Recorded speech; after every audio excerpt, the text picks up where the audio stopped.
ಕೃಷ್ಣ ಅಂದ್ರೆ ಕಪ್ಪು ಅಂತ. ಎಲ್ಲರೊಳಗೆ ಇರುವ ಕಪ್ಪನ್ನ ತೆಗೆಯುವವನು ಕೃಷ್ಣ. ಅವನ ಬಗ್ಗೆ ಮಾತಾಡ್ಬೇಕಾದ್ರೆ ಮುಕುಂದನಿಗೆ ಒಂದು ಅವಕಾಶ ಸಿಕ್ಕಿದೆ. ಮುಕುಂದ ಅಂದ್ರೆ ಮುಕ್ತಿಯನ್ನ ಕರುಣಿಸುವವನು ಅಂತ. ನಾನು ನನ್ನ ಕೈಲಿ ಆದ್ಮಷ್ಟಕ್ಕೆ ಒಂದು 25-30 ವರ್ಷದಿಂದ ಆ ಕೆಲಸವನ್ನ ಸಣ್ಣ ಪುಟ್ಟ ಮಾಡಿಕೊಂಡು ಬರ್ತಾ ಇದ್ದೀನಿ. ಕೃಷ್ಣನ ನಡೆ, ಕೃಷ್ಣನ ನುಡಿ ಎರಡೂ ತಿಳ್ಕೋಬೇಕು ನಾವು. ಕೃಷ್ಣನ ನುಡಿ ತಿಳ್ಕೋಬೇಕಾದ್ರೆ ಭಗವದ್ಗೀತೆಯನ್ನ ಆಧರಿಸ್ಬೇಕು. ಅದರಲ್ಲಿ 700 ಶ್ಲೋಕಗಳ ಮೂಲಕ ಕೃಷ್ಣನ ನುಡಿ ನಮ್ಗೆ ಸಿಗತ್ತೆ. ಕೃಷ್ಣನ ನಡೆ ತಿಳ್ಕೋಬೇಕಾದ್ರೆ ಕೃಷ್ಣನಿಗೆ ಅಂತಲೇ ಸಮರ್ಪಿತವಾದ 18 ಪುರಾಣಗಳಲ್ಲಿ ಕಟ್ಟಕಡೆಯ ಪುರಾಣ ಭಾಗವತ ಪುರಾಣ. ಅದರಲ್ಲಿ ಸಂಪೂರ್ಣವಾಗಿ ಕೃಷ್ಣನ ಕಥೆಗಳು. ಕೃಷ್ಣನ ಮಾತು ಕೇಳಬೇಕಾದ್ರೆ ಭಗವದ್ಗೀತೆ, ಕೃಷ್ಣನ್ನ ತಿಳ್ಕೋಬೇಕಾದ್ರೆ ಭಾಗವತ. ಕೃಷ್ಣ ಹೇಳಿರೋವಂಥದ್ದು ಭಗವದ್ಗೀತೆ, ಕೃಷ್ಣನ ಬಗ್ಗೆ ಹೇಳಿರೋವಂಥದ್ದು ಭಾಗವತ. ಎರಡು ಅತ್ಯಂತ ಮುಖ್ಯ. ನೋಡಿ, ರಾಮಾಯಣ ನಡೆದಿರೋವಂಥದ್ದು ಮಹಾಭಾರತಕ್ಕಿಂತ ಸಹಸ್ರಾರು ವರ್ಷ ಹಿಂದೆ. ಯೋಗ ವಸಿಷ್ಠ ಅನ್ನೋ ಒಂದು ಗ್ರಂಥ ಇದೆ. ವಸಿಷ್ಠರು ರಾಮಚಂದ್ರನಿಗೆ ಬೋಧನೆ ಮಾಡಿದಂಥದ್ದು. ಭಗವದ್ಗೀತೆ ಅದಾಗಿ ಒಂದು ಯುಗ ಆದ್ಮೇಲೆ ಬಂದಂಥದ್ದು, ಮಹಾಭಾರತದ ಮಧ್ಯೆ ಇರುವಂಥದ್ದು. ಆದ್ರೂ ಆ ಯೋಗ ವಸಿಷ್ಠಕ್ಕಿಂತ ಭಗವದ್ಗೀತೆಗೆ ಅತ್ಯಂತ ಬೆಲೆ. ಕಾರಣ ಏನಪ್ಪಾ ಅಂದ್ರೆ ಅದರಲ್ಲೂ ಯೋಗ ಅನ್ನೋದಿದ್ರೆ ಇದರಲ್ಲೂ ಯೋಗ ಅನ್ನೋದಿದೆ. ಕಾರಣ ಬಹಳ ಸುಲಭ. ವಸಿಷ್ಠರು ಎಷ್ಟೇ ದೊಡ್ಡವರಾಗಿರ್ಬೋದು, ಋಷಿಗಳಾಗಿರ್ಬೋದು, ಜಿತೇಂದ್ರಿಯರಾಗಿರ್ಬೋದು, ಸಪ್ತ ಋಷಿಗಳಲ್ಲಿ ಒಬ್ಬರಾಗಿರಬಹುದು. ಆದ್ರೂ ಅವರು ಮನುಷ್ಯರು ಅಂತ ಅನ್ನಿಸ್ಕೊಂಡ್ಬಿಡ್ತಾರೆ. ಆದ್ರೆ ಕೃಷ್ಣ ಪರಮಾತ್ಮ ಮನುಷ್ಯನಾಗಿ ಹುಟ್ಟಲಿಲ್ಲ. ದಶಾವತಾರಗಳಲ್ಲಿ ಕೃಷ್ಣನ ಅವತಾರ ಏನಿದೆ ಅದು ಪೂರ್ಣ ಅವತಾರ, ಅದು ಅಂಶಾವತಾರ ಅಲ್ಲ. ರಾಮನ ಅವತಾರ, ಬುದ್ಧನ ಅವತಾರ ಅಥವಾ ಬೇರೆ ಬೇರೆ ಅವತಾರ ಇದೆಯಲ್ಲ, 10 ಅವತಾರಗಳು, ಅದೆಲ್ಲ ಅಂಶಾವತಾರ. ಆದ್ರೆ ಕೃಷ್ಣನ ಅವತಾರವನ್ನ ಪೂರ್ಣಾವತಾರ ಅಂತ ಕರೀತಾರೆ. ಆದ್ರೆ ಭಗವಂತನಿಗೆ ಏನೇನ್ ಶಕ್ತಿಗಳಿರತ್ತೋ ಅಷ್ಟು ಶಕ್ತಿಯನ್ನು ತಗೊಂಡೇ ಕೃಷ್ಣನಾಗಿ ಬಂದ. ರಾಮನಾಗಿ ಬಂದಾಗ ದೈವಿಕವಾದ ಶಕ್ತಿಯನ್ನ ತರಲಿಲ್ಲ. ಗಮನಿಸಿ, ರಾಮ ಯಾವಾಗ್ಲೂ ಮಾಯಾ ಮಂತ್ರ ಮಾಡೋದೋ ಅಥವಾ ಏನೋ ಅತಿಮಾನುಷವಾದ ಯಾವುದನ್ನು ಮಾಡ್ಲಿಲ್ಲ. ಜೀವನದಲ್ಲಿ ನಮಗೆ ನಿಮ್ಗೆ ಸಮಸ್ಯೆ ಬಂದ್ರೆ ಯಾವ ರೀತಿ ಆಲೋಚನೆ ಮಾಡ್ತೀವೋ, ಯಾವ ರೀತಿ ದುಃಖ ಪಡ್ತೀವೋ, ಯಾವ ರೀತಿ ನೋವು ಪಡ್ತೀವೋ, ಯಾವ ರೀತಿ ಒಂದ್ 4 ಜನನ್ನ ಟೀಮ್ ಕಟ್ಕೊಂಡು, ಯಾವ ರೀತಿ ಯಾರೋ ಸಲಹೆ ತಗೊಂಡು ಮುಂದೋಗ್ತೀವೋ ಆ ರೀತಿ ಹೋದಂತಹದ್ದು ರಾಮಚಂದ್ರ. ಅರೆ ಮನುಷ್ಯನಾಗಿ ಹುಟ್ಟಿದಂತಹದ್ದು ಅಂಶಾವತಾರ ಅಂತ ಕರೀತಾರೆ ಅದನ್ನ. ಆದ್ರೆ ಶ್ರೀ ಕೃಷ್ಣ ಪರಮಾತ್ಮ 10 ಅವತಾರಗಳಲ್ಲಿ ಅದು ಪೂರ್ಣ ಅವತಾರ. ಅದು ಸಂಪೂರ್ಣ ಶಕ್ತಿಯನ್ನ ತಗೊಂಡು ಬಂದಂತಹದ್ದು. ಮೊದಲು ಈ ಸತ್ಸಂಗದ ಬಗ್ಗೆ ಹೇಳ್ಬಿಡ್ತೀನಿ. ನಾ ಇವತ್ತು ಇಲ್ಲಿ ನಿಂತ್ಕೊಂಡು ಮಾತಾಡ್ತಾ ಇದ್ದೀನಿ ಅಂದ್ರೂ ಅದು ಸತ್ಸಂಗದ ಪ್ರಭಾವ. ಎರಡನೇದು ನಾ ಸ್ವಲ್ಪ ಓದಿರೋ ತಿಳ್ಕೊಂಡಿರೋ ಈ ಗ್ರಂಥದ ಪ್ರಭಾವ. ಯಾಕೆ ಅಂತ ಹೇಳ್ತೀನಿ. ನನ್ನ ಜಾಗದಲ್ಲಿ ಮೋಸ್ಟ್ಲಿ ನನ್ನ ಜಾಗದಲ್ಲಿ ಯಾರೇ ಇದ್ರು ಇವತ್ತಿನ ಕಾರ್ಯಕ್ರಮಕ್ಕೆ ಬರೋ ಸಾಧ್ಯತೆಗಳು ಇರ್ಲಿಲ್ಲ. ಅದ್ಯಾಕೆ ಅಂತ ನಮ್ಮ ಯೋಗ ಪ್ರಕಾಶ್ ಸರ್ ಒಬ್ರಿಗ್ ಮಾತ್ರ ಗೊತ್ತು. ಯಾರೇ ಇದ್ರು ಬರಕ್ ಆಗ್ತಿರ್ಲಿಲ್ವೇನೋ ಗೊತ್ತಿಲ್ಲ. ಬಟ್ ನಂದೊಂದು ಅಭ್ಯಾಸ ಇದೆ, ಏನಾದ್ರು ಒಪ್ಕೊಂಡ್ಬಿಟ್ರೆ ಆಕಾಶವೇ ಬೀಳಲಿ ಮೇಲೆ ಆ ಕಾರ್ಯಕ್ರಮಕ್ಕೆ ಹೋಗ್ಲೇಬೇಕು. ಯಾಕಂದ್ರೆ ನಾಳೆ ನನ್ನ ಮಗಳದು ಏನೋ ದೇವ್ರ ಸಮಾರಾಧನೆ. ಇವಾಗ ಅಲ್ಲಿ ಚಪ್ರ ಹಾಕ್ತಾ ಇದಾರೆ. ಫೋನ್ ಮಾಡಿದ್ರು, ಇಲ್ಲ ಇಲ್ಲಿದ್ದೀನಿ ನಾನು, ನೀವು ಅಲ್ಲಿ ನಿಂಪಾಡಿಗೆ ನೀವು ಚಪ್ರ ಹಾಕೊಳ್ಳಿ, ನಾನು ಇಲ್ಲಿ ಒಂದಷ್ಟು ಮಾತಿನ ಮೂಲಕ ನೆರಳು ಕೊಡ್ಬೇಕಾಗಿದೆ, ನಿಂಪಾಡಿಗೆ ನೀವು ಹಾಕ್ಬಿಟ್ಟು ಹೋಗಿ, ಏನಾದ್ರು ಇದ್ರೆ ನಾನೇ ಬಂದು ರಿಪೇರಿ ಮಾಡ್ಕೋತೀನಿ ಅಂದೆ. ಎರಡನೇದು, ನಮ್ಮ ಬ್ರದರು ಅಪೋಲೋ ಹಾಸ್ಪಿಟಲ್ ಅಡ್ಮಿಟ್ ಆಗಿದ್ದಾರೆ. ನಿನ್ನೆ ತಾನೇ ಬ್ರೈನ್ ಆಪರೇಷನ್ ಆಗಿದೆ ಅವ್ರಿಗೆ. ಇದೆಲ್ಲ ಅನ್ಎಕ್ಸ್ಪೆಕ್ಟೆಡ್ ಆಗಿ ನಡೆದಂತಹದ್ದು. ನನ್ನ ಮಗಳಿಗೆ ದಾರೆ ಎರಿಬೇಕಾಗಿದ್ದೆ ನಮ್ಮ ಅಣ್ಣ ನಮ್ಮ ಅತ್ತಿಗೆ. ಸೊ ಆ ಥರದ್ದೆಲ್ಲ 108 ಸಮಸ್ಯೆಗಳಿದೆ. ಯಾಕೆ ಸತ್ಸಂಗ ಬೇಕು, ಯಾಕೆ ಈ ಒಂದು ಶಾಸ್ತ್ರಗಳು ಗ್ರಂಥಗಳನ್ನ ಅಧ್ಯಯನ ಮಾಡಬೇಕು ಅಂದ್ರೆ ಹೊರಗಿನ ವಿಚಾರಗಳು ಯಾವುದು ನಮ್ಮನ್ನ ಬಾಧಿಸಲ್ಲ. ಆ ಮಟ್ಟಕ್ಕೆ ನಮ್ಮನ್ನ ನಾವು ಮೇಲಕ್ಕೆ ತಗೊಂಡೋಗಕ್ಕೆ ನಮ್ಗೆ ಶಕ್ತಿ ಬರುತ್ತೆ. ಅದಕ್ಕೆ ಒಂದ್ ಸಣ್ಣ ಉದಾಹರಣೆ ಕೊಡ್ತೀನಿ. ನಾನು ನೇರವಾಗಿ ಕೃಷ್ಣನ ಸಂದೇಶವನ್ನು ಭಗವದ್ಗೀತೆಯನ್ನು ಹೇಳ್ತಾ ಹೋಗಲ್ಲ, ಯಾಕಂದ್ರೆ ಬಹಳ ಟೈಮ್ ಬೇಕು. ನಮ್ಮ ಗುರುಗಳು 10 ನಿಮಿಷದಲ್ಲಿ ಮುಗಿಸಿ 20 ನಿಮಿಷದಲ್ಲಿ ಮುಗಿಸಿ ಅಂತಾರೆ. ನನ್ಗೆ ಏನಾದ್ರು 10 ಗಂಟೆ ತಗೊಳ್ಳಿ 20 ಗಂಟೆ ತಗೊಳ್ಳಿ ಅನ್ಬೇಕು. ಹಾಗೆ ಯಾವುದೇ ವಿಚಾರವಾದ್ರೂ ತಿಳಿಸಕ್ಕೆ ಸಾಧ್ಯ. ಅಟ್ಲೀಸ್ಟ್ 1-1.5 ಗಂಟೆ ನಾ ಯಾವುದೇ ಕ್ಲಾಸ್ ಮಾಡಿದ್ರು ಮಿನಿಮಮ್ 90 ಮಿನಿಟ್ಸ್ ಮಾಡ್ತೀನಿ. ಆನ್ಲೈನ್ ಅಲ್ಲಿ ಮಾಡ್ತೀನಿ. ಇದ್ರ ಬಗ್ಗೆ ಇಲ್ಲ. 90 ಮಿನಿಟ್ಸ್ ಅಂದ್ರೆ ಒಂದು ದಿವಸದಿರಲ್ಲ, 21 ದಿವಸ 3 ತಿಂಗಳು ಆ ರೀತಿ ಇರತ್ತೆ. ಅಂದ್ರೆ ಯಾವುದೇ ವಿಚಾರಕ್ಕೆ ನ್ಯಾಯ ಒದಗಿಸ್ಬೇಕಾದ್ರೆ ಆಫ್ ನಾಲೆಜ್ ಇಸ್ ಡೇಂಜರಸ್ ಅಂತೀವಿ. ಅದ್ರ ಆಳಕ್ಕೆ ಇಳಿಬೇಕು. ಜೊತೆಗೆ ಏನಪ್ಪಾ ಅಂದ್ರೆ ಸಂವಾದಕ್ಕೆ ತುಂಬಾ ಅವಕಾಶಗಳು ಇರಬೇಕು. ಹಾಗಾಗಿ ಒಂದೆರಡು ಮೂರು ಘಟನೆ ಹೇಳಿ ನಿಲ್ಲಿಸ್ತೀನಿ. ಈಗ ಮೋಡಗಳು ಮಳೆ ಎಲ್ಲ ಬಂದಾಗ ಬೇರೆ ಬೇರೆ ಪಕ್ಷಿಗಳೆಲ್ಲ ಇದೆಯಲ್ಲ, ಅಂದ್ರೆ ಭಗವದ್ಗೀತೆಯಿಂದ ಒಂದೇ ಒಂದು ವಿಚಾರವನ್ನ ನಾವು ತಿಳ್ಕೋಬೇಕು. ಒಂದು ಜಿಸ್ಟ್ ಅಂತ ಕರೀತಾರಲ್ಲ, ಸಾರ ಅಂತ ಕರೀತಾರಲ್ಲ, ಅದೇ ಇದರಿಂದ ನಾವು ತಿಳ್ಕೋಬಹುದು. ಮಳೆ ಬಂದಾಗ, ಮೋಡ ಬಂದಾಗೆಲ್ಲ ಬೇರೆ ಬೇರೆ ಪಕ್ಷಿಗಳೆಲ್ಲ ಯಾವುದೋ ಗಿಡದೊಳಗಡೆ ಹೋಗತ್ತೆ, ಯಾವುದೋ ಪೊಟ್ರೆ ಒಳಗಡೆ ಹೋಗತ್ತೆ, ಯಾವುದೋ ತೊಲೆ ಇದ್ರೆ ಅದ್ರಡಿಲ್ ಹೋಗಿ ಏನೋ ತನ್ನನ್ನ ತಾನು ಕಾಪಾಡ್ಕೊಳತ್ವೆ, ಮಳೆ ಬೀಳ್ದೆ ಇದ್ದಂಗೆ ನೋಡ್ಕೋಬೇಕು ಅಂತ. ಆದ್ರೆ ಒಂದೇ ಒಂದ್ ಪಕ್ಷಿ ಮಾತ್ರ ಅದ್ಯಾವುದು ಮಾಡುವುದಿಲ್ಲ. ಯಾವುದೇ ಪೊಟ್ರೆ ಒಳಗಡೆನೋ, ಗಿಡದೊಳಗಡೆನೋ, ಬಿಲ್ಡಿಂಗ್ ಒಳಗಡೆನೋ ಹೋಗಕ್ಕೆಲ್ಲ ಕಷ್ಟಪಡಲ್ಲ. ಅದೇನ್ ಮಾಡತ್ತಂತೆ, ಮೋಡಗಳಿರತ್ತಲ್ಲ, ಮೋಡಕ್ಕಿಂತ ಎತ್ತರವಾಗಿ ಹೊಟ್ಟೋಗತ್ತಂತೆ, ಮೋಡಕ್ಕಿಂತ ಮೇಲ್ಗಡೆ ಹೊಟ್ಟೋಗತ್ತೆ. ಅದು ಮೋಡಕ್ಕಿಂತ ಮೇಲ್ಗಡೆ ಹೋಗಿ ನಿಂತ್ಕೊಂಡ್ಬಿಡತ್ತಂತೆ. ಅಂದ್ರೆ ಯಾವುದೇ ಸಮಸ್ಯೆಗಳು ನಮಗಿಂತ ದೊಡ್ಡದಲ್ಲ, ನಾವು ಸಮಸ್ಯೆಗಿಂತ ಎತ್ತರವಾಗಿ ಬೆಳೆದ್ಬಿಟ್ರೆ ಎಲ್ಲ ಸಮಸ್ಯೆ ಚಿಕ್ಕದಾಗ್ಬಿಡತ್ತೆ ಅಂತ ಕೃಷ್ಣ ಪರಮಾತ್ಮ ಭಗವದ್ಗೀತೆಯಲ್ಲಿ ಇದೇ ಹೇಳೋವಂಥದ್ದು. ಅರ್ಜುನ, ನೀನೇನಪ್ಪ ಭಕ್ತಿ ಯೋಗ ಅಂತ್ಯ, ಧ್ಯಾನ ಯೋಗ ಅಂತ, ಕರ್ಮ ಯೋಗ ಅಂತ್ಯ, ಕೂತ್ಕೊಂಡು ಧ್ಯಾನ ಮಾಡು ಅಂತ್ಯ, ಮನಸ್ಸನ್ನ ನಿಗ್ರಹ ಮಾಡು ಅಂತ್ಯ, ನಿನಗೇನಲ್ಲಿ ಕೂತ್ಕೊಂಡು ಹೇಳ್ಬಿಡೋದು ತುಂಬಾ ಸುಲಭ. ಅರೆ ಅದೆಲ್ಲ ಮಾಡಕ್ ಸಾಧ್ಯ ಇಲ್ಲ. ಮನಸ್ಸು ನಮ್ಮ ಮಾತು ಕೇಳಲ್ಲ, ತುಂಬಾ ಚಂಚಲ, ತುಂಬಾ ನನಗಿಂತ ವೇಗ, ನನ್ ವೇಗಕ್ಕೂ ಮನಸ್ಸಿನ ವೇಗಕ್ಕೂ ಸಂಬಂಧವೇ ಇಲ್ಲ. ನಾನೇ ವೇಗವಾಗಿ ಬಾಣ ಬಿಡ್ತೀನಿ ಅಂದ್ರೆ ನನ್ನ ಮನಸ್ಸು ಬಾಣಕ್ಕಿಂತ ವೇಗ, ಅದೆಲ್ಲ ಸಾಧ್ಯ ಇಲ್ಲ ಅಂದಾಗ ಕೃಷ್ಣ ಪರಮಾತ್ಮ ಹೇಳ್ತಾನೆ, ಅಸಂಶಯಂ ಮಹಾಬಾಹೋ ಮನೋದುರ್ನಿಗ್ರಹಂ ಚಲಂ ಅಂತ. ಅರೆ ನೀ ಏನೇ ಮಾಡ್ಬೇಕಾದ್ರೂ ಮೊದಲು ನಿನಗ್ ಬೇಕಾಗಿದ್ದಂಥದ್ದು ಸಂಶಯ ಪಡಬೇಡ. ಯಾವಾಗ ಸಂಶಯ ಪಟ್ಬಿಡ್ತೀವಿ, ನಾವ್ ಹಾಕೋ ಎಫರ್ಟ್ ಅಲ್ಲೇ ಕಮ್ಮಿ ಆಗೋಗತ್ತೆ. ಎಫರ್ಟೇ ಸರಿಯಾಗಿ ಹಾಕಲ್ಲ ನಾವು. ಆಗತ್ತೋ ಇಲ್ವೋ, ಯಾವಾಗ ಆಗತ್ತೋ ಇಲ್ವೋ ಅನ್ನೋದು ಮನಸ್ಸಿಗೆ ಬರುತ್ತೆ, ನಾವು ಪೂರ್ಣ ಪ್ರಮಾಣವಾಗಿ ನಮ್ಮನ್ನ ನಾವು ತೊಡಗಿಸ್ಕೊಳಲ್ಲ. ಯಾವಾಗ ತೊಡಗಿಸ್ಕೊಳಲ್ಲ, ಸಕ್ಸಸ್ ಆಗೋ ಸಾಧ್ಯತೆಗಳು ತುಂಬಾ ಕಮ್ಮಿ. ಹಾಗಾಗಿ ಎರಡು ಮೆಸೇಜ್ ಅನ್ನ ನಾವು ತಗೋಬೇಕು. ಸಮಸ್ಯೆ ಬಂದಾಗ we have to grow higher then the problem. Krishna ಇಡೀ ಮಹಾಭಾರತದಲ್ಲಿ ಅದನ್ನೇ ಮಾಡ್ಕೊಂಡ್ ಬಂದಿದ್ದಾನೆ. ಯಾವುದೇ ಸಮಸ್ಯೆ ಬಂದ್ರು ಯಾರು ಯೋಚನೆ ಮಾಡದ ಸ್ಥಿತಿಯಲ್ಲಿ ಯೋಚನೆ ಮಾಡ್ತಾ ಇದ್ದ, ಎಲ್ಲದಕ್ಕಿಂತ ಮೇಲೋಗಿ ನಿಂತ್ಕೊಂಡು ಸಮಸ್ಯೆಯನ್ನ ನೋಡ್ತಾ ಇದ್ದ.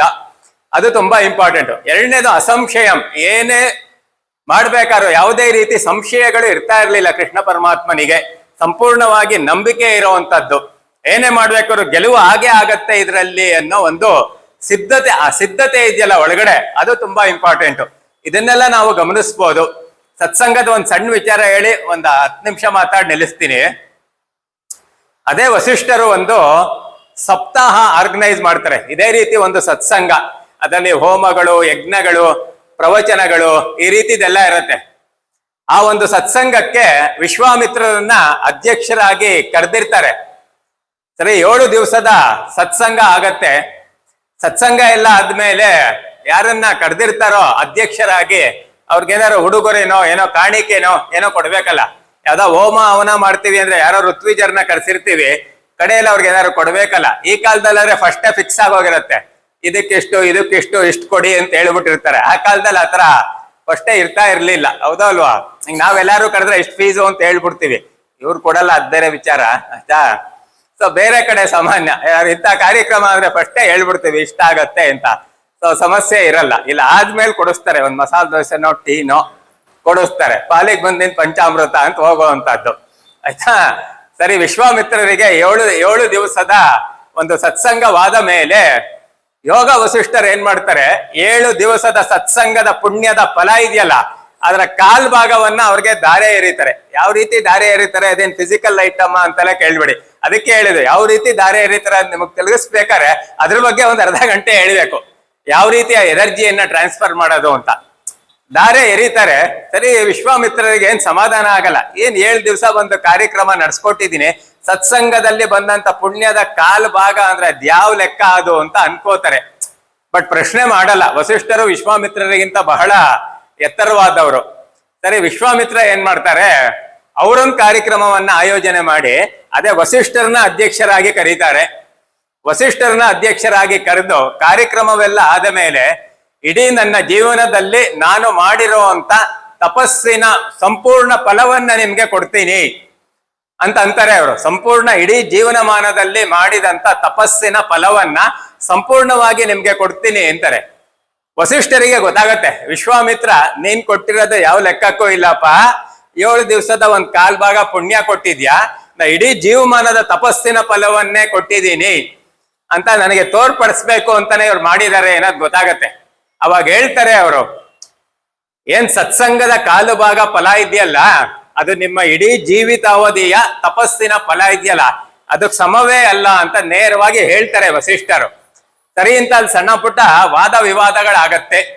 ನಿರ್ಧಾರ ಆಗ್ಬೇಕಲ್ಲ ಯಾವ್ದು ಕರೆಕ್ಟು ಅಂತ. ಅದಕ್ಕೊಂದು ಪಂಚಾಯಿತಿ ಮಾಡೋಣ.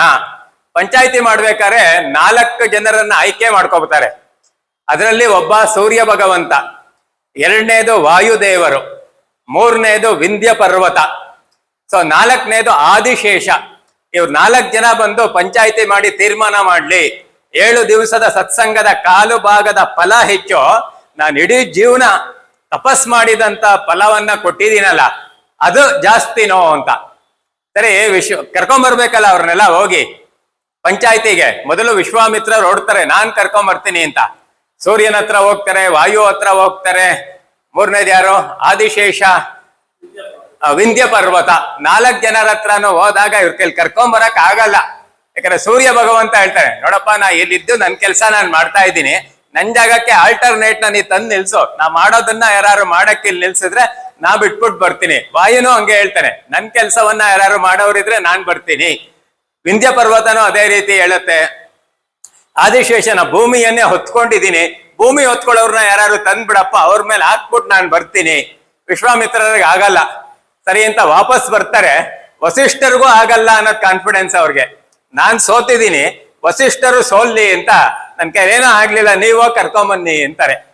ಸರಿ, ವಸಿಷ್ಠರು ಹೋಗ್ತಾರೆ. ಸೂರ್ಯ ಭಗವಂತ ಹಂಗೆ ಹೇಳ್ತಾರೆ, ನನ್ ಕೆಲ್ಸವನ್ನ ಯಾರು ಮಾಡಂಗಿದ್ರೆ ನಾನ್ ಬರ್ತೀನಿ. ವಸಿಷ್ಠರು ಏನ್ ಮಾಡ್ತಾರೆ ಅಂದ್ರೆ ಅವರ ಜಪಮಾಲೆಯನ್ನ ತೆಗೆದು ಬಿಡ್ತಾರೆ. ಸೂರ್ಯ ಭಗವಂತ ಮಾಡೋ ಕೆಲಸವನ್ನ ಕೇವಲ ವಸಿಷ್ಠರ ಜಪಮಾಲೆ ಮಾಡಕ್ಕೆ ಸಿದ್ಧವಾಗತ್ತೆ. ಅದಾದ್ಮೇಲೆ 2ನೇದು ವಾಯುವಿನ ಹತ್ರ ಹೋಗಿ ಅವರೊಂದು ಬೀಸಣಿಗೆ ಉಪಯೋಗಿಸ್ತಾ ಇರ್ತಾರೆ. ವಾಯುನು ಹಂಗೆ ಹೇಳ್ತಾರೆ, ನನ್ ಕೆಲ್ಸ ಯಾರು ಮಾಡ್ತಾರೆ, ಅವ್ರು ಉಪಯೋಗಿಸ್ತಾ ಇದ್ದೆ ಅನ್ನೋ ಬೀಸಣಿಗೆಯನ್ನ ಬಿಡ್ತಾರೆ ವಾಯು ಮಾಡ್ತಾ ಇದ್ದಂತ ಕೆಲಸವನ್ನ ಮಾಡಕ್ಕೆ. 3ನೇದು ವಿಂಧ್ಯ ಪರ್ವತ. ವಿಂಧ್ಯ ಪರ್ವತ ಅಗಸ್ತ್ಯರು ವಿಂಧ್ಯ ಪರ್ವತವನ್ನ ಕರಿಯಕ್ಕೆ ಹೋಗಲ್ಲ, ಅಗಸ್ತ್ಯರನ್ನ ಕರಿಯಕ್ಕೆ ಹೋಗ್ತಾರೆ. ಅಗಸ್ತ್ಯರು ವಿಂಧ್ಯ ಪರ್ವತ ಬೆಳಿದೇ ಇರೋಂಗೆ ಅದ್ರ ಮೇಲೆ ಕೈ ಇಟ್ಕೊಂಡು ನಿಂತಿರ್ತಾರೆ ಅವರು. ಅದರಿಂದ ಒಂದ್ ದೊಡ್ಡ ಕಥೆ ಇದೆ. ವಿಂಧ್ಯ ಪರ್ವತದಿಂದ ತುಂಬಾ ತೊಂದರೆ ಆಗ್ತಾ ಇರತ್ತೆ, ಅಗಸ್ತ್ಯರು ಬೆಳಿದೇ ಇದ್ದಂಗೆ ತಡೆದಿರ್ತಾರೆ. ನಾನ್ ಬಂದ್ಬಿಟ್ರೆ ವಿಂಧ್ಯ ಪರ್ವತ ಬೆಳೆದು ಬಿಡುತ್ತೆ, ಜನ ಒಂದ್ ಕಡೆಯಿಂದ ಇನ್ನೊಂದ್ ಕಡೆಗೆ ಹೋಗಕ್ ಆಗಲ್ಲ ಅಂದಿರ್ತಾರೆ. ಸರಿ, ಇಲ್ಲ ಅಗಸ್ತ್ಯರ ಹತ್ರ ಏನ್ ಮಾಡ್ತಾರೆ ಅವರು, ಅವ್ರ ಹತ್ರ ಒಂದು ಯೋಗ ದಂಡ ಇರತ್ತಲ್ಲ, ಹಿಂಗೆ ಯೋಗ ದಂಡವನ್ನ ಇಡ್ತಾರೆ ಆ ಪರ್ವತದ ಮೇಲೆ. ಆ ಯೋಗ ದಂಡ ಅದನ್ನ ಬೆಳಿದೇ ಇರೋ ರೀತಿ ತಡೆಯತ್ತೆ. 4ನೇದು ಆದಿಶೇಷ. ಆದಿಶೇಷ ಹೊತ್ಕೊತಾ ಇದ್ದಂತದ್ದನ್ನ ಭೂಮಿನೇ ಹೊತ್ಕೋಬೇಕಲ್ಲ, ಇವ್ರ ಹತ್ರ ಕಮಂಡಲ ಇರುತ್ತಲ್ಲ, ಆ ಕಮಂಡಲವನ್ನ ಇಟ್ಬಿಟ್ಟು ಅದ್ರ ಮೇಲೆ ಇಡು ಅಂತಾರೆ. ಎಲ್ಲ ನಡೆದೋಗತ್ತೆ ಸುಲಭವಾಗಿ. ಸರಿ, 4 ಜನನ್ನು ಕರ್ಕೊಂಬರ್ತಾರೆ.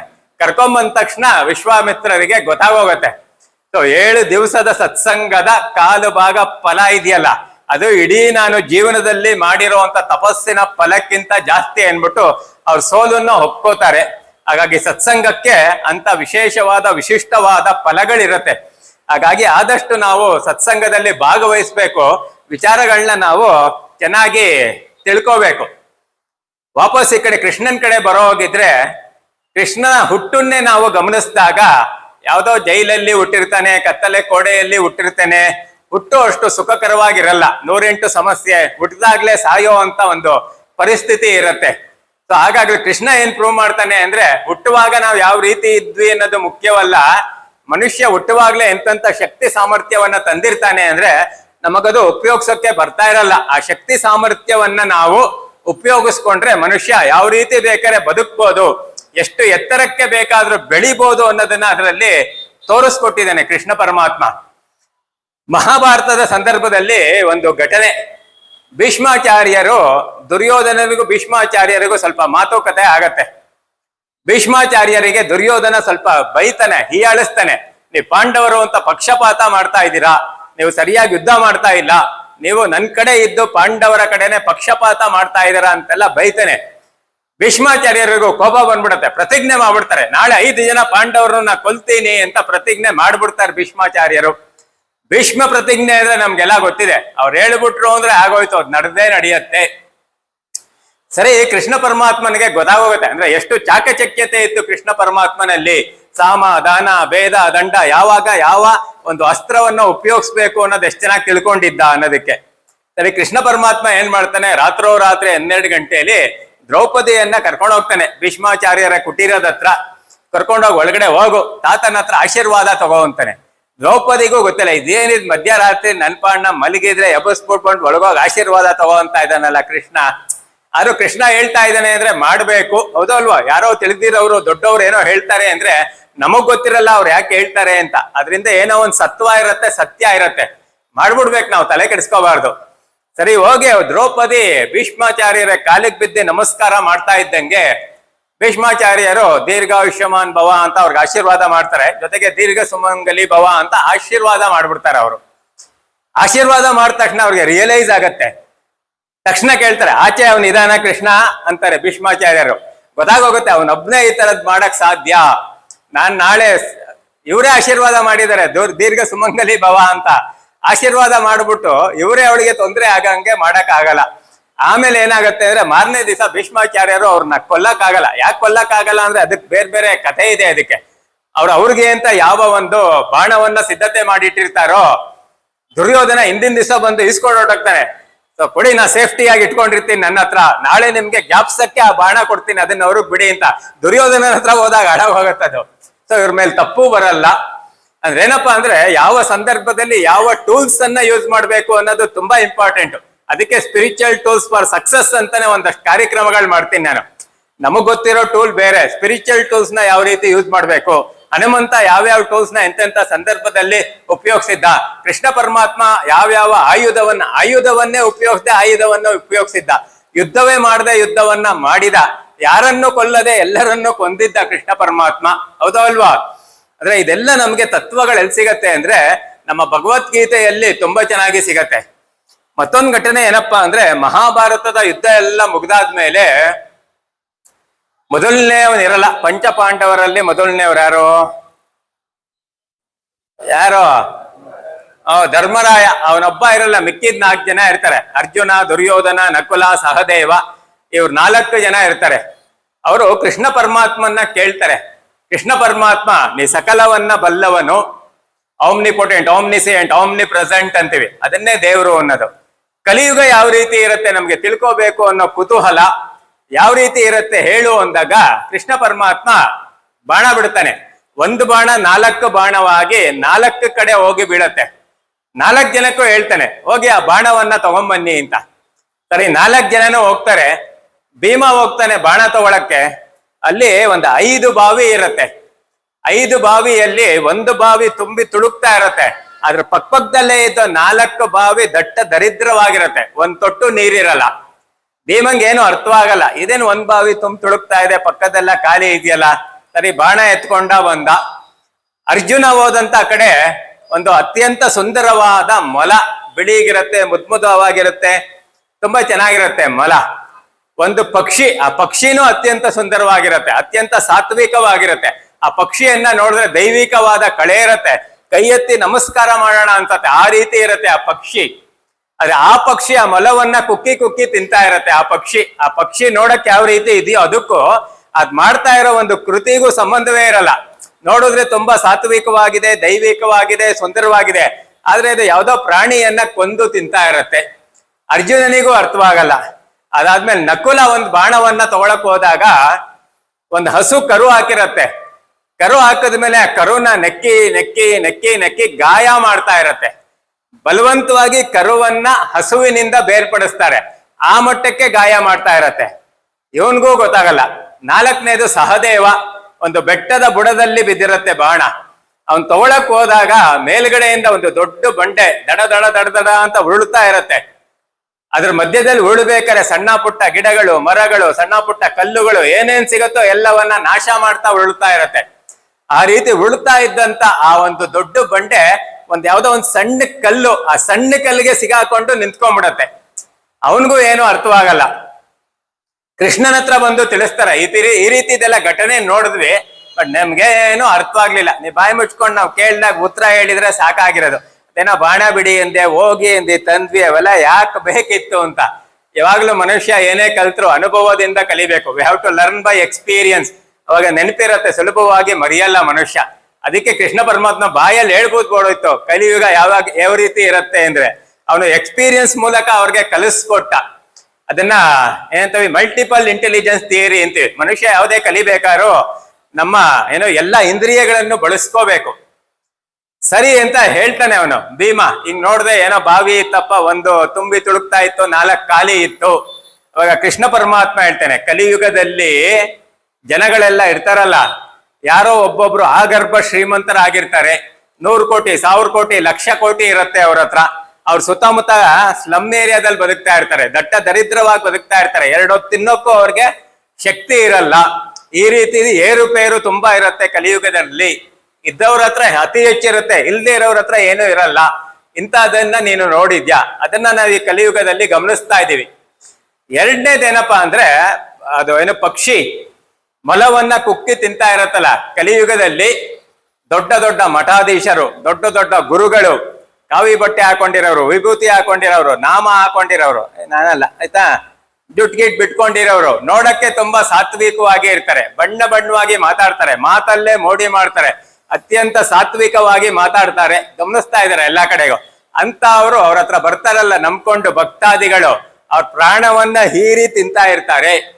ಆ ಪಕ್ಷಿ ನೋಡಕ್ಕೆ ಸಾತ್ವಿಕವಾಗಿ ಇತ್ತು ಆಯ್ತಾ, ಅದೇನ್ ಮಾಡ್ತಾ ಇತ್ತು, ಒಂದು ಮೊಲವನ್ನ ಹೀರಿ ತಿಂತಾ ಇತ್ತು. ಆ ರೀತಿ ಕಲಿಯುಗದಲ್ಲಿ ಅದಕ್ಕೆ ತುಂಬಾ ಹುಷಾರಾಗಿರ್ಬೇಕು. ನಂಬ್ಕೊಂಡ್ಬಿಡ್ಬಾರ್ದು ಎಲ್ಲಾರನ್ನು. ಹೋಗಿ ಟಿವಿಲೆಲ್ಲ ದಿನ ನೋಡ್ತಾ ಇರ್ತೀವಿ ನಾವು, ಹೌದು ಅಲ್ವಾ? ಯಾವಾಗ್ಲೂ ತುಂಬಾ ಹುಷಾರಾಗಿರ್ಬೇಕು ಆ ವಿಚಾರದಲ್ಲಿ. ಈ ರೀತಿದು ಕಲಿಯುಗದಲ್ಲಿ ನಡೆಯುತ್ತೆ ಅಂತ ಆಗ್ಲೇ ಹೇಳಿದ್ದ ಕೃಷ್ಣ ಪರಮಾತ್ಮ. ಮೂರನೇದು ತುಂಬಾ ಇಂಪಾರ್ಟೆಂಟ್, ಆರ್ಟ್ ಆಫ್ ಪೇರೆಂಟಿಂಗ್ ಹೇಳ್ತಾನೆ ಕೃಷ್ಣ ಪರಮಾತ್ಮ. ಒಂದು ಹಸು ಹಾಕ್ತಾನ್ ಕರು ಹಾಕಿರತ್ತೆ, ಕರುವನ್ನ ನೆಕ್ಕತ್ತೆ ನೆಕ್ಕತ್ತೆ ನೆಕ್ಕತ್ತೆ. ಯಾಕೆ ನೆಕ್ಕತ್ತೆ? ಅದ್ ಪ್ರೀತಿನ ಆ ರೀತಿ ತೋರ್ಸತ್ತೆ. ನಾವು ನಮ್ಮ ಮಕ್ಕಳಿಗೆ ಏನ್ ಮಾಡ್ತೀವಿ, ತಲೆ ಸವರ್ತೀವಿ, ತಪ್ಕೋತೀವಿ, ಇನ್ನೇನೋ ಮಾಡ್ತೀವಿ. ಹಸು ಕರುವಿಗೆ ಪ್ರೀತಿ ತೋರಿಸುವಂತದ್ದು ನೆಕ್ಕುವ ಮೂಲಕ. ಅದ್ ಯಾವ ಮಟ್ಟ ನೆಕ್ತಾ ಇರತ್ತೆ, ನೆಕ್ಕಿ ನೆಕ್ಕಿ ನೆಕ್ಕಿ ಚರ್ಮ ಕಿತ್ತೋಗಿ ಗಾಯ ಆಗ್ತಾ ಇರತ್ತೆ ಕರುಗೆ, ಆ ಮಟ್ಟ ನೆಕ್ತಾ ಇರತ್ತೆ. ಬಲವಂತವಾಗಿ ಅದನ್ನ ಬೇರ್ಪಡಿಸ್ತಾರೆ ತಾಯಿಯಿಂದ. ಕಲಿಯುಗದಲ್ಲಿ ತಂದೆ ತಾಯಿಗಳು, ನಾವಂತೂ ಅನ್ಭವಿಸ್ಲಿಲ್ಲ, ನಮ್ಮ ಮಕ್ಳು ಅನ್ಭವಿಸ್ಲಿ. ನಾವು ಸೈಕಲ್ ಅಲ್ಲಿ ಓಡಾಡ್ತಾ ಇದ್ವಿ, ನಮ್ಮ ಮಕ್ಕಳು ಕಾರಲ್ಲಿ ಓಡಾಡ್ಲಿ, ಏರೋಪ್ಲೇನ್ ಅಲ್ಲಿ ಓಡಾಡ್ಲಿ.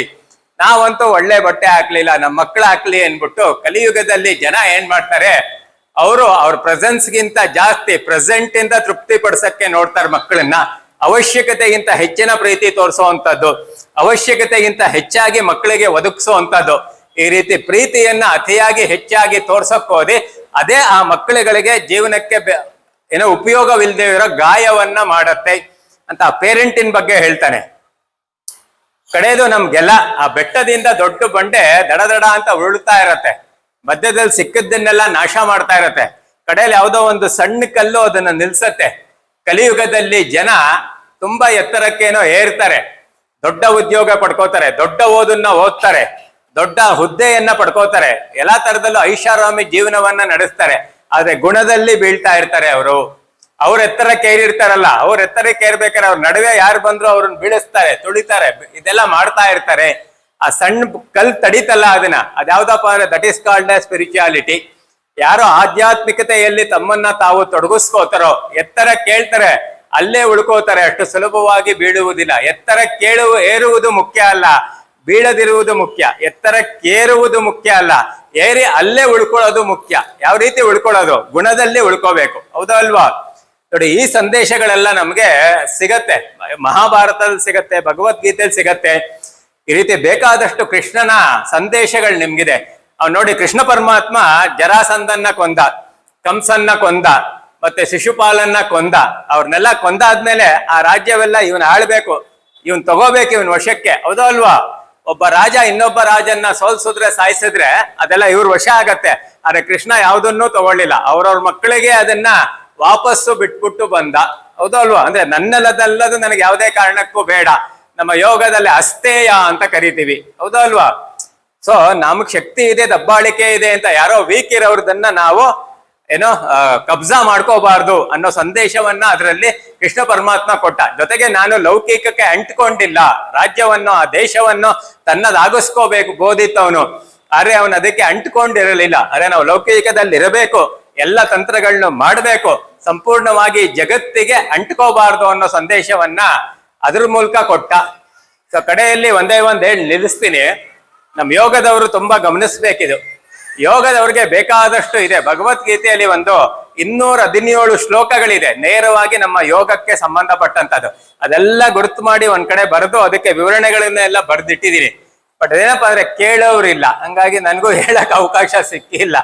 ನನಗ್ ನಾನೇ ಹೇಳ್ಕೋತೀನಿ ಹಂಗೆ, ಆಯ್ತಾ. 214 ಶ್ಲೋಕಗಳಿದೆ ಯೋಗಕ್ಕೆ ಸಂಬಂಧಪಟ್ಟಂಗೆ. ಅದ್ರಲ್ಲಿ ಕೆಲವೆಲ್ಲ ಕೇಳಿರ್ತೀರ, ಯೋಗ ಕರ್ಮಾಸು ಕೌಶಲಂ, ಹೌದೋ ಅಲ್ವಾ?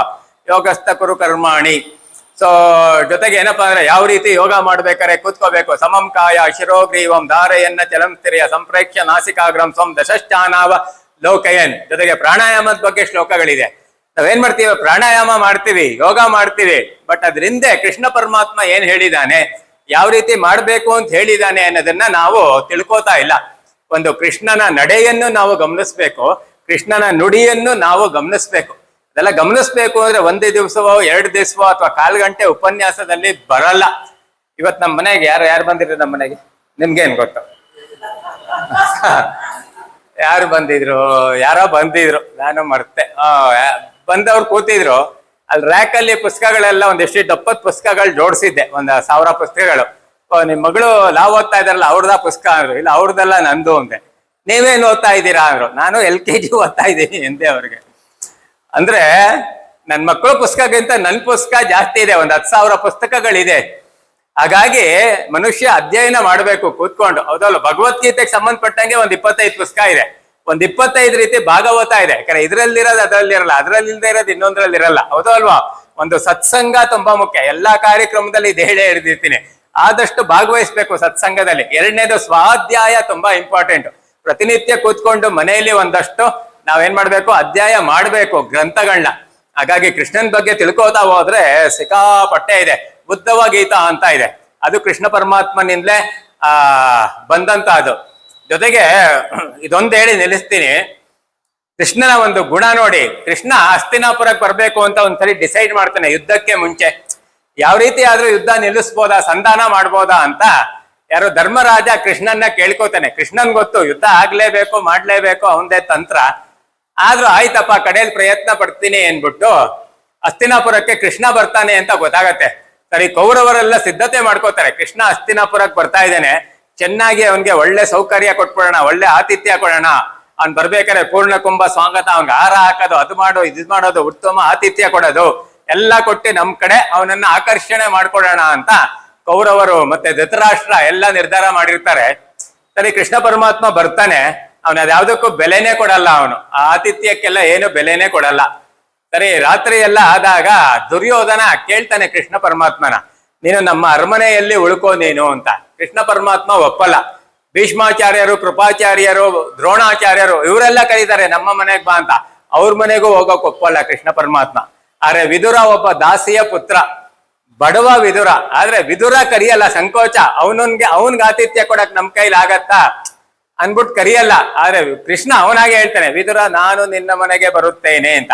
ವಿದುರನ್ಗೆ ಅತ್ಯಂತ ಸಮಾಧಾನ ಆಗತ್ತೆ. ವಿದುರನ್ ಮನೆಗೆ ಹೋದಾಗ ವಿದುರನ್ ಹೆಂಡತಿ ಬಾಳೆಹಣ್ಣು ಸಿಪ್ಪೆ ಕೊಡ್ತಾಳಂತೆ ಕೃಷ್ಣನ್ಗೆ. ಬಾಳೆಹಣ್ಣು ಅಲ್ಲ, ಬಾಳೆಹಣ್ಣು ಸಿಪ್ಪೆ, ಅದ್ರಲ್ಲೇ ತೃಪ್ತಿ ಪಟ್ಕೋತಾನಂತೆ ಕೃಷ್ಣ ಪರಮಾತ್ಮ. ಮಾರನೇ ದಿವಸ ಸಂಧಾನದ ಸಭೆ ಆಗತ್ತಲ್ಲ, ಅಲ್ಲಿ ದುರ್ಯೋಧನ ಕೇಳ್ತಾನಂತೆ. ಕೇಳಿಸ್ಕೊಳ್ಳಿ, ತುಂಬಾ ಇಂಪಾರ್ಟೆಂಟ್ ಇದೆ, ಹೇಳಿ ನಿಲ್ಲಿಸ್ತೀನಿ. ಸಂಧಾನದ ಸಭೆ ಆದಾಗ ನಮ್ ಮನೆಗೆ ಯಾಕೆ ಬರ್ಲಿಲ್ಲ, ಗುಡಿಸ್ಲುಗ್ ಹೋಗಿ ನೀನ್ ಇದ್ಯಲ್ಲ ಅಂತ. 2 ಕಾರಣ ಹೇಳ್ತೇನೆ ನಾನು ಯಾಕೆ ಬರ್ಲಿಲ್ಲ ಅಂದ್ರೆ. ಒಂದು, ನಿಜವಾದ ಪ್ರೀತಿ ಇರೋ ಕಡೆ ಹೋಗ್ಬೇಕು. ನಿನ್ನ ಪ್ರೀತಿ ನಿಜವಲ್ಲ, ಅವಕಾಶವಾದಿ. ನೀನು ಪ್ರೀತಿ ಇರೋ ತರ ತೋರಿಸ್ತಾ ಇದ್ಯಾ, ನಿನಗೆ ನನ್ನ ಮೇಲೆ ಯಾವುದೇ ಪ್ರೀತಿ ಇಲ್ಲ. ಎಲ್ಲಿ ಪ್ರೀತಿ ಇರಲ್ವೋ ಅಂತ ಕಡೆ ಯಾವಾಗ್ಲೂ ಹೋಗಬಾರದು ಅಂತ ಹೇಳ್ತಾನೆ. ಆಮೇಲೆ 2ನೇದೇನಪ್ಪಾ ಅಂದ್ರೆ, ನಾವು ಯಾರ ಮನೆಯಲ್ಲಾರು ಊಟ ಮಾಡ್ಬೇಕಾರೆ, ಇನ್ನೇನೋ ಮಾಡ್ಬೇಕಾರೆ ನಮಗೆ ವಿಧಿನೇ ಇಲ್ಲ ಅನ್ನೋ ಪರಿಸ್ಥಿತಿ ಇದ್ದಾಗ ಯಾರು ಕೊಟ್ರು ತಿನ್ಬೇಕು. ವಿಧಿನೇ ಇಲ್ಲ ಅನ್ನೋ ಪರಿಸ್ಥಿತಿ ಇದ್ದಾಗ ಯಾರು ಕೊಟ್ರು ತಿನ್ಬಿಡ್ಬೇಕು. ನನ್ಗೆ ವಿಧಿನೇ ಇಲ್ಲ ಅನ್ನೋ ಪರಿಸ್ಥಿತಿನೂ ಇರ್ಲಿಲ್ಲ. ನಿಜವಾದ ಪ್ರೀತಿ ಇಲ್ಲ ನಿನ್ನ ಹತ್ರ, ಮೊದಲು ಆ ಕಾರಣಕ್ಕೆ ಬರ್ಲಿಲ್ಲ. 2ನೇದು, ನನಗೆ ನಿನ್ ಮನೇಲಿ ತಿಂದೆ ಹೋದ್ರೆ ಬೇರೆ ಎಲ್ಲೂ ಊಟ ಸಿಗಲ್ಲ ಅನ್ನೋ ಪರಿಸ್ಥಿತಿ ಇರ್ಲಿಲ್ಲ. ಹಾಗಾಗಿ ಆ ಸಮಸ್ಯೆನೂ ಇರ್ಲಿಲ್ಲ, ಅದಕ್ಕೆ ಬರ್ಲಿಲ್ಲ ಅಂತ ನಾವು ಇಲ್ಲಿ ತಿಳ್ಕೋಬೇಕು. ಸಿಕ್ದವ್ರು ಕೊಟ್ಟಿದ್ದವ್ರೆಲ್ಲ ಕೊಟ್ಟಿದ್ದೆಲ್ಲ ತಿನ್ಬಿಡ್ತೀರಾ. ಇಲ್ಲಿ ಟೀ ಸಿಕ್ತು ಅಂತ ಅದನ್ನು ಕೊಡ್ಬಿಟ್ರಿ, ಬಿಸ್ಕೆಟ್ ಕೊಟ್ರು ಅಂತ ಅದನ್ನು ತಿನ್ಬಿಟ್ರಿ, ಯಾರೇನ್ ಕೊಟ್ರು ತಿನ್ಬಿಡ್ತೀವಿ, ಯಾರ ಮನೆಗೆ ಹೋದ್ರು ಏನ್ ಕೊಟ್ರು ಇಸ್ಕೊಂಡ್ಬಿಡ್ತೀವಿ, ಹೌದಾ ಅಲ್ವಾ? ಇದೆಲ್ಲ ಸ್ವಲ್ಪ ಹೆಚ್ಚಾಗಿ ಗಮನ ಕೊಡ್ಬೇಕು. ಅವ್ರು ಯಾವ ರೀತಿ ವ್ಯಕ್ತಿಗಳಾಗಿರ್ತಾರೋ, ಕಡೆಯಲ್ಲಿ ಭೀಷ್ಮಾಚಾರ್ಯರು ಅವರ ಒಂದು ಶರಶಯ್ಯಲ್ಲಿ ಮಲಗಿದ್ದಾಗ ಕೃಷ್ಣ ಪರಮಾತ್ಮ ಪಾಂಡವರಿಗೆಲ್ಲ ಹೋಗು, ಅವ್ರು ಸತ್ತೋಗ್ತಾ ಇದ್ದಾರೆ, ಅವ್ರ ಹತ್ರ ಅಪಾರವಾದ ಜ್ಞಾನ ಇದೆ, ಹೋಗ ಅವ್ರ ಹತ್ರ ಜ್ಞಾನವೆಲ್ಲ ಪಡ್ಕೊಳ್ಳಿ ಅಂತ ಪಾಂಡವರನ್ನೆಲ್ಲ ಕಳಿಸ್ಬಿಟ್ಟು ತಾನು ಜೊತೆಲಿ ಬರ್ತಾನೆ. ಅವರೊಂದಷ್ಟು ಬೋಧನೆ ಎಲ್ಲ ಮಾಡ್ತಾರೆ, ಅಲ್ಲೇ ವಿಷ್ಣು ಸಹಸ್ರನಾಮ ಹೇಳುವಂತದ್ದು. ದ್ರೌಪದಿ ಅವ್ರ ಬುದ್ಧಿ ಎಲ್ಲ ಹೇಳ್ತಾ ಇರ್ಬೇಕಾರೆ ನಕ್ಬಿಡ್ತಾಳಂತೆ ದ್ರೌಪದಿ. ಯಾಕಮ್ಮ ನಗ್ದೆ ಅಂತ ಕೇಳಿದಾಗ, ಇಲ್ಲಿ ಮಲ್ಕೊಂಡು ಸಾಯೋ ಟೈಮಲ್ಲಿ ಇಷ್ಟೊಂದು ಬುದ್ಧಿ ಹೇಳ್ತಾ ಇದ್ದೀರಾ ನೀವು, ನನ್ಗೆ ವಸ್ತ್ರಾಪರಣ ಮಾಡ್ಬೇಕಾರೆ ಬಾಯಿ ಮುಟ್ಕೊಂಡು ಕೂತಿದ್ರಲ್ಲ, ಅಲ್ಲೆಲ್ಲೋಗಿತ್ತು ನಿಮ್ ಬುದ್ಧಿ, ನನ್ಗದ್ ನೆನಪಿಗೆ ಬಂದ್ಬಿಡ್ತು, ಅದಕ್ಕೆ ನಗ್ತಾ ಇದ್ದೀನಿ ಅಂತಾಳಂತೆ.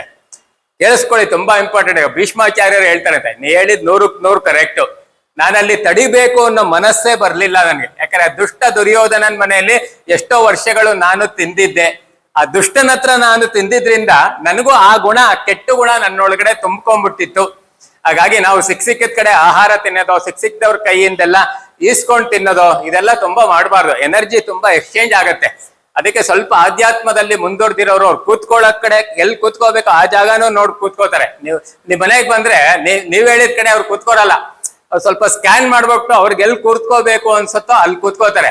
ಆಹಾರ ಕೊಟ್ಟರು ಅವ್ರು ಇಸ್ಕೊಳಲ್ಲ, ಯಾರ ಹತ್ರ ಇಸ್ಕೋಬೇಕು ಅನ್ಸತ್ತೋ ಅಂತ ಅವ್ರ ಹತ್ರ ಮಾತ್ರ ಇಸ್ಕೋತಾರೆ. ನಮ್ಗೆ ಗೊತ್ತಿಲ್ಲದೆ ಇದು ನಮ್ಮ ಎನರ್ಜಿನೆಲ್ಲ ಡ್ರೈನ್ ಮಾಡ್ತಾ ಇರತ್ತೆ. ನೋಡಿ, ಈ ಸಂದೇಶವನ್ನ ನಾವು ಇದ್ರ ಮೂಲಕ ತಿಳ್ಕೋಬಹುದು. ಅಂದ್ರೆ ತುಂಬಾ ಕಾಲಾವಕಾಶ ಬೇಕು ಇದೆಲ್ಲ ಮಾಡ್ಬೇಕಾದ್ರೆ. ಸೀರೀಸ್ ಆಫ್ ಪ್ರವಚನಗಳು ಮಾಡ್ಬೇಕು ನಾವು. ಅಲ್ಲೊಂಚೂರು ಇಲ್ಲೊಂಚೂರು ಎಲ್ಲೋ ಒಂಚೂರು ಹೇಳಿದ್ರೆ ನಮ್ಗೆ ಸಂಪೂರ್ಣವಾಗಿ ತಿಳ್ಕೊಳಕ್ ಸಾಧ್ಯ ಇಲ್ಲ. ಇದಕ್ಕೆಲ್ಲ ಒಂದು ಸಿಸ್ಟಮೆಟಿಕ್ ವೇ ಇದೆ. ಭಗವದ್ಗೀತೆ ಆಗ್ಲಿ ಭಾಗವತ ಆಗ್ಲಿ ನಾವು ತಿಳ್ಕೋಬೇಕಕ್ಕೆ. ಅಂದ್ರೆ ಏನು ತಿಳ್ಕೊಳ್ದೆ ಇರೋದ್ಕಿಂತ ಒಂದ್ ಸೋರಾರು ತಿಳ್ಕೊಬೋದಲ್ಲ, ಹೌದೋ ಅಲ್ವಾ? ನೋಡಿ, ಆಹಾರ ಸಿಕ್ಕಿದ ಕಡೆ ಎಲ್ಲ ತಿನ್ಬಾರ್ದು, ಹೌದೋ ಅಲ್ವಾ? ನಾ ಫಾಲೋ ಮಾಡ್ತಾ ಇದ್ದೀನಿ ಅದನ್ನ, ತುಂಬಾ ಫಾಲೋ ಮಾಡ್ತಾ ಇಲ್ಲ. ಆಹಾರ ಚೆನ್ನಾಗಿಲ್ಲ ಅಂದ್ರೆ ಬೇಡ ಬಿಡ, ಇವ್ರು ಸರಿ ಇಲ್ಲ ಅಂತ ಹೋಗ್ತೀನಿ, ಆಯ್ತಾ? ಚೆನ್ನಾಗಿದ್ರೆ ಅವ್ರು ಯಾರು ಸರಿ ತಿನ್ಬಿಡ್ತೀನಿ, ಆಯ್ತಾ? ಸ್ವಲ್ಪ ಫಾಲೋ ಮಾಡ್ತಾ ಇದ್ದೀನಿ. 100% ಫಾಲೋ ಮಾಡ್ತಾ ಇಲ್ಲ, 25% ಫಾಲೋ ಮಾಡ್ತೀನಿ. ಕೆಲವ್ರು ನಮ್ ನೆಂಟರುಗಳ ಮನೆಯಲ್ಲೇ, ಕೆಲವ್ರ ಮನೇಲಿ ನಾನು ತಿನ್ನಲ್ಲ. ಅವ್ರ ಮನೆಗೆ ಹೋದ್ರು ತಿನ್ನಲ್ಲ ಅವ್ರ ಕೈಯಿಂದ. ಯಾಕಂದ್ರೆ ಅವ್ರ ಗುಣಗಳು ಎಲ್ಲ ನನಗೆ ಗೊತ್ತಿರತ್ತೆ, ಹಂಗಾಗಿ ತಿನ್ನಲ್ಲ. ಓದೋರ್ ಮನೆಯಲ್ಲೆಲ್ಲ ಕೊಟ್ರೆ ನಾನು ತಿನ್ನಲ್ಲ. ಯಾಕಂದ್ರೆ ನಮಗೆ ಗೊತ್ತಿಲ್ಲದೆ ಎಷ್ಟೊಂದು ನೆಗೆಟಿವಿಟಿನ ನಾವು ಅಟ್ರಾಕ್ಟ್ ಮಾಡ್ಕೋತೀವಿ. ಸೊ ಇದನ್ನೆಲ್ಲ ನಾವು ಕೃಷ್ಣನ ಸಂದೇಶದ ಮೂಲಕ ತಿಳ್ಕೋಬಹುದು. ಬರೀ ತಿಳ್ಕೊಂಡಿದೀವಿ. ಭಕ್ತಿ ಯೋಗ ಅಂತೀವಿ. ಭಕ್ತಿ ಸಾಗರದಲ್ಲಿ ಮುಳುಗ್ಬೇಕು ಮನುಷ್ಯ. ಭಕ್ತಿ ಸಾಗರದಲ್ಲಿ ಮುಳುಗ್ಬೇಕಾದ್ರೆ ನಾವು ಧ್ಯಾನಕ್ಕೆ ಹೋಗ್ಬೇಕು. ಎಲ್ಲದಕ್ಕಿಂತ ಕರ್ಮಯೋಗ, ಜ್ಞಾನಯೋಗ, ರಾಜಯೋಗ ಎಲ್ಲದಕ್ಕಿಂತ ಅತ್ಯಂತ ಸುಲಭ ಯಾವ್ದಪ್ಪ ಅಂದ್ರೆ ಭಕ್ತಿ ಯೋಗ. ಭಕ್ತಿ ಯೋಗದಲ್ಲಿ ನೀವೇನು ತುಂಬಾ ಅಧ್ಯಯನ ಮಾಡೋದ್ ಬೇಕಾಗಿಲ್ಲ, ನಿಮ್ಗೆ ವಿಚಾರಗಳು ಗೊತ್ತಿರೋದ್ ಬೇಕಾಗಿಲ್ಲ. ಭಕ್ತಿ ಯೋಗದಲ್ಲಿ ಮೋಕ್ಷ ಮಾರ್ಗ ಪಡೆಯುವಂಥದ್ದು ಅತ್ಯಂತ ಸುಲಭ. ಮಂತ್ರ ಹೇಳುವಂಥದ್ದು, ಜಪ ಹೇಳುವಂಥದ್ದು, ಈ ರೀತಿ ಇದೆಲ್ಲ. ಹಾಗಾಗಿ ಸ್ವಲ್ಪ ದೇವ್ರ ಮೇಲೆ ಧ್ಯಾನ ಮಾಡುವಂಥದ್ದು ಅದೆಲ್ಲ ತುಂಬಾ ಸುಲಭ. ಹಾಗಾಗಿ ಈಗ ಸ್ವಲ್ಪ ಒಂದು ಭಕ್ತಿ ಯೋಗದ ಕಡೆ ಧ್ಯಾನದ ಮೂಲಕ ಒಂದ್ 22 ನಿಮಿಷ ಇರತ್ತೆ. ಒಂದು ಕೃಷ್ಣನ ಧ್ಯಾನವನ್ನ ಮಾಡ್ಸಕ್ಕೆ ನಮ್ಮ ಡಾಕ್ಟರ್ ಗಣೇಶ್ ರಾವ್ ಅವರು ಬರ್ತಾರೆ. ನನ್ಗೆ ಹೋಗಕ್ ಒಂದ್ ಚಪ್ಪಾಳೆ, ಅದೇ ಚಪ್ಪಾಳೆ ಅವ್ರಿಗೂ ಆಗ್ಲಿ, ಅವ್ರು ಬರಕ್ ಚಪ್ಪಾಳೆ.